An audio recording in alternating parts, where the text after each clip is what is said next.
Hindu mythology प्यार, वीरता और ज्ञान से भरी हुई एक ऐसी कहानी भी समेटे हुए है जो अंधेरे और निराशा से भरी है। ये कहानियां पीढ़ी दर पीढ़ी चली आ रही हैं, जिंदगी की नाजुकता और अराजकता की क्षमता की याद दिलाती हैं। ताकतवर देवताओं से लेकर शापित प्रेमियों और महत्वाकांक्षी राजाओं तक, ये सभी हमें मानव स्वभाव के अंधेरे पहलुओं की एक झलक देते हैं। ये सिर्फ परियों की कहानियां नहीं है, बल्कि अच्छाई और बुराई के बीच चल रहे शाश्वत युद्ध की याद दिलाती है। प्राचीन विद्या के सायों में उतरने के लिए तैयार हो जाइए, जहां भय और दुहक का राज है। एक ऐसी दुनिया की कल्पना कीजिए जो विनाश के कगार पर है। शिव विनाशक सर्पों और राख से सजे हुए अपना भयानक तांडव करते हैं। उनके क्रोध की कोई सीमा नहीं है। वह दुहक से प्रेरित है। उसकी लवी सती चली गई, अग्नि द्वारा भस्म कर दी गई। शिव के पैर के हर वार से अस्तित्व की नींव हिल जाती है। पहाड़ उखड़ जाते हैं, सागर मथते हैं, पृथ्वी भय से कांपती है। देवता और राक्षस अनियंत्रित दुख की कच्ची शक्ति को देखकर कांपते हैं। यह नृत्य केवल विनाश नहीं है, बल्कि एक आवश्यक अंत है। यह नई शुरुआत, एक ब्रह्मांडीय रीसेट का मार्ग प्रशस्त करता है।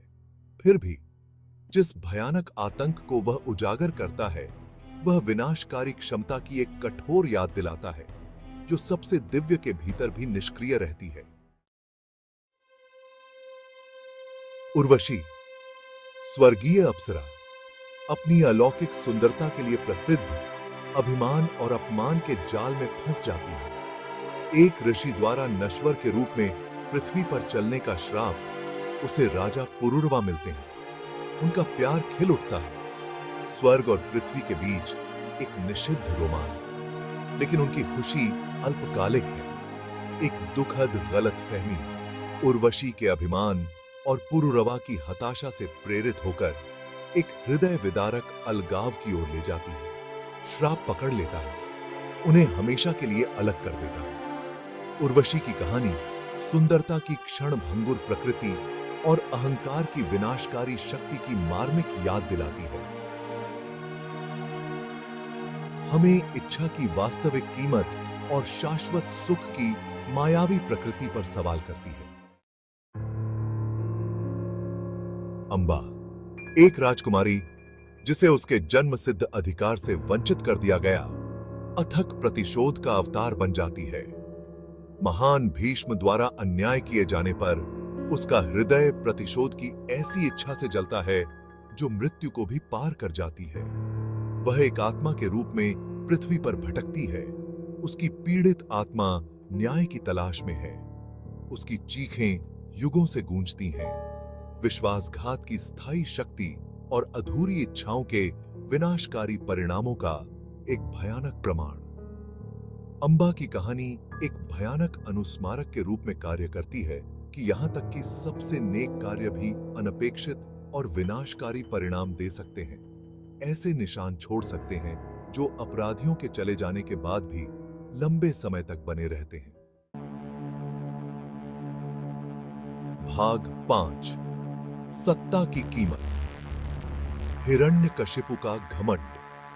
हिरण्यकशिपु, शक्तिशाली राक्षस राजा, ब्रह्मा द्वारा प्रदत्त शक्ति से मदहोश, खुद को भगवान घोषित करता है। वह पूर्ण आज्ञाकार की मांग करता है। उसका अहंकार कोई सीमा नहीं जानता, लेकिन उसका अपना बेटा प्रहलाद उसे टालने की हिम्मत करता है। विष्णु, पालनहार के प्रति प्रहलाद की अटूट भक्ति हिरण्यकशिपु को क्रोधित करती है। वह अपने ही बेटे को अकल्पनीय यातनाएं देता है, लेकिन प्रहलाद का विश्वास अडिग रहता है। यह अवज्ञा एक भयानक तस्लीम के लिए मंच तैयार करती है। पिता और पुत्र के बीच संघर्ष अनियंत्रित महत्वाकांक्षा के खतरों और विश्वास की अटूट शक्ति का प्रमाण है। यह हमें याद दिलाता है कि धार्मिकता से सबसे शक्तिशाली ताकतों को भी विनम्र किया जा सकता है और सच्ची भक्ति सबसे क्रूर परीक्षणों का सामना कर सकती है। भाग 6, भ्रम में फंसना। यादवों का भाग्य।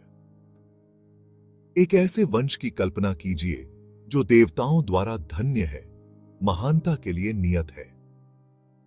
यादव अद्वितीय शक्ति और समृद्धि से संपन्न एक कुल अजेय प्रतीत होते हैं, लेकिन उनकी सफलता के भीतर ही उनके विनाश का बीज निहित है। अभिमान और अहंकार से ग्रस्त होकर वे एक अभिशाप के शिकार हो जाते हैं। उनके अपराधों के लिए एक दिव्य प्रतिशोध। उनके अंतिम दिन पागलपन और आत्म प्रवृत्त हिंसा से चिह्नित हैं। एक बार महान वंश का एक दुखद पतन। यादवों की यह द्रुतशीतन कहानी एक कठोर अनुस्मारक के रूप में कार्य करती है कि सबसे पसंदीदा भी अनुग्रह से गिर सकता है। यह शक्ति की अल्पकालिक प्रकृति और हमारी नीच प्रवृत्ति के आगे घुटने टेकने के विनाशकारी परिणामों पर प्रकाश डालता है। भाग 7 कर्म का भार। नैतिकता में सबक। हिंदू पौराणिक कथाओं के ताने बाने में बुनी गई ये कहानियां सिर्फ डरावनी और त्रासदी की कहानियां नहीं हैं। वे शक्तिशाली नैतिक पाठ हैं, हमारे कार्यों के परिणामों और कर्म के जटिल कामकाज के सतर्क अनुस्मारक हैं। प्रत्येक कार्य, प्रत्येक विचार ऐसी तरंगें पैदा करता है जो समय के साथ प्रतिध्वनित होती हैं। हमारे सामने आने वाले पात्र, दिव्य और नश्वर दोनों, अपनी पसंद के परिणामों का सामना करते हैं, चाहे वह प्रेम, घृणा, अभिमान या निराशा से प्रेरित हो। ये कहानियां हमें अपने भीतर के अंधेरे का सामना करने, अच्छे और बुरे दोनों के लिए क्षमता को पहचानने का आग्रह करती हैं, जो हम सभी के भीतर रहती है।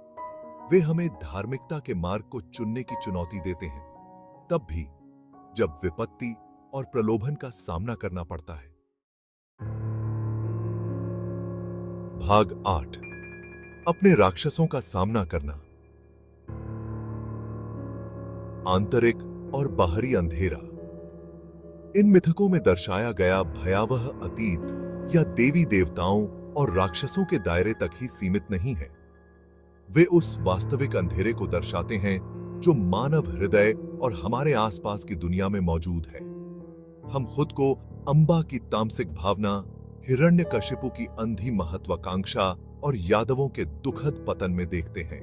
ये कहानियां हमें क्रूरता, लालच और आत्मविनाश के लिए अपनी क्षमता का सामना करने के लिए मजबूर करती हैं। अपने स्वभाव के इन गहरे पहलुओं को स्वीकार करके हम अपने और अपने निवास दुनिया के बारे में गहरी समझ हासिल करते हैं। हमें याद दिलाया जाता है कि सच्ची ताकत हमारे सायों को नकारने में नहीं, बल्कि साहस और करुणा के साथ उनका सामना करने में है।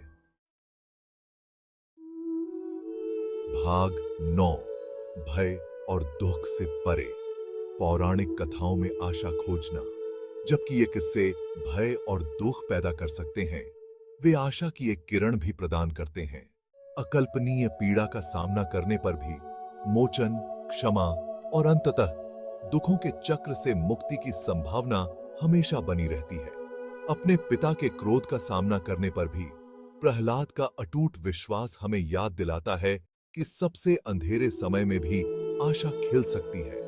उनकी कहानी हमें अपने विश्वासों पर कायम रहने और जो सही है उसके लिए लड़ने के लिए प्रेरित करती है, तब भी जब सब कुछ खो गया हो। हिंदू पौराणिक कथाएं अपनी संपूर्णता में मानव आत्मा के लचीलेपन और आशा की स्थायी शक्ति का प्रमाण है। यह हमें याद दिलाता है कि अराजकता और अंधेरे के बीच भी हमेशा प्रकाश पाया जा सकता है, अगर हम जानते हैं कि कहां देखना है। भाग 10 निष्कर्ष। प्राचीन कहानियों की स्थायी शक्ति। हिंदू पौराणिक कथाओं की ये कहानियां सिर्फ कहानियों से कहीं अधिक हैं। वे मानवीय स्थिति के प्रतिबिंब हैं, कालातीत आख्यान हैं जो पीढ़ी दर पीढ़ी दर्शकों के साथ प्रतिध्वनित होते रहते हैं। वे हमें हमारे कार्यों के परिणामों और अच्छाई और बुराई के बीच हमेशा मौजूद लड़ाई की याद दिलाते हैं। किसी भी जैसी सी का मीहे इन प्राचीन आख्यानों में उतरते हैं, हम अपनी मृत्यु दर और महान प्रेम का सामना करने के लिए मजबूर होते हैं। हमें याद दिलाया जाता है कि जीवन एक नाजुक संतुलन है जो कर्म और भाग्य से प्रभावित होता है। इन कहानियों की स्थायी शक्ति समय और संस्कृति को पार करने की उनकी क्षमता में निहित है। वे कालातीत ज्ञान और मार्गदर्शन प्रदान करते हैं, हमें याद दिलाते हैं कि मानवीय अनुभव सीखने और विकास की यात्रा है।